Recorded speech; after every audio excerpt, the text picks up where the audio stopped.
මේ කාලේ තමයි ලංකාව පුරා බොරු බීජ ගෙනල්ලා මේ වපුරන කාලේ.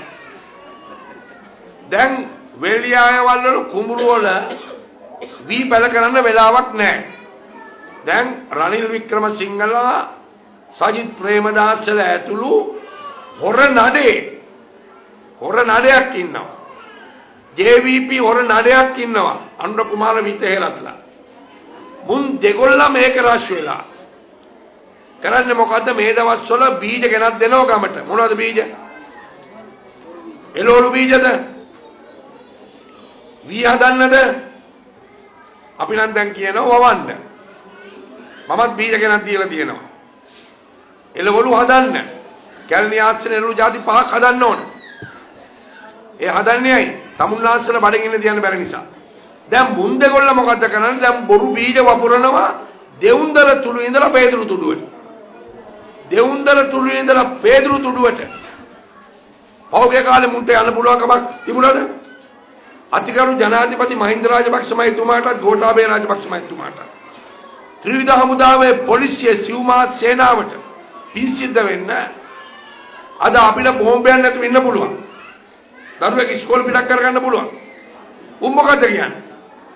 දැන් එළවලු මිල වැඩි කියලා පාරට බහිනවා. මම නම් කැලණියවත් ඒක මම බලා ගන්නවා. මං අහනවා පාරට බහිනේ උන්ගෙන්. උඹලගේ ගෙවල් වල අඩු ගානේ පතෝල මැස්සක් තියනවද? එක එකක් හදන්නේ.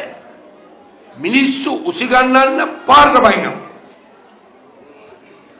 යුද්ධය නිම කළ මානසික මෙහෙයුමකින් රටේ සංවර්ධනය වේගවත් ලෙස කළා.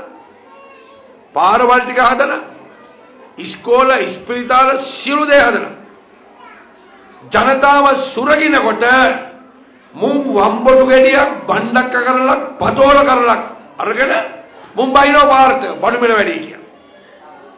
මේ රටේ විශාල විනාශයක් වුණා ගම් වතුරක් කැලේ. කැලණිය බේරගත්ත මගේ තියෙන දක්ෂකමට. තමුන්නාස්සලගේ පිනට. නැත්තම් කැලණියත් ඉවරයි. අලිය ගහගෙන ගිහිල්ලා උගේ මනකුණ තියේදී ගහක් උඩ රනිල්ගේ සජිත්ගේ වම්බොටු මේ කරලා වම්බොටු ගෙඩියයි බණ්ඩක කරලා මේ නවදීද වතුර ගහගෙන යන්නේ නැතුව නෑනේ. දැන් මේගොල්ලෝ හදන්නේ මොකද්ද? බඩු මිල වැඩි. වරෙල්ල කොයන්න පෙළපාලි. මගේ ප්‍රාදේශ සභාව නැවතත් මට විශ්වවිද්‍යාංග පාල නිල් පාටම කළා දෙන්න. එකම පොළ පාට පලාපන්නෙක් එවන්න එපා. යක්ෂයාගේ පාට කටුස්සා රතු පාට. යක්ෂ පාට කටුස්සෙක්වත් පලාපන්නෙක්වත් එවන්න එපා. තමුන්නාස්සල මං ගැන විශ්වාසය තියන්න ප්‍රාදේශ සභාව පාලනය කරන්නේ මමයි.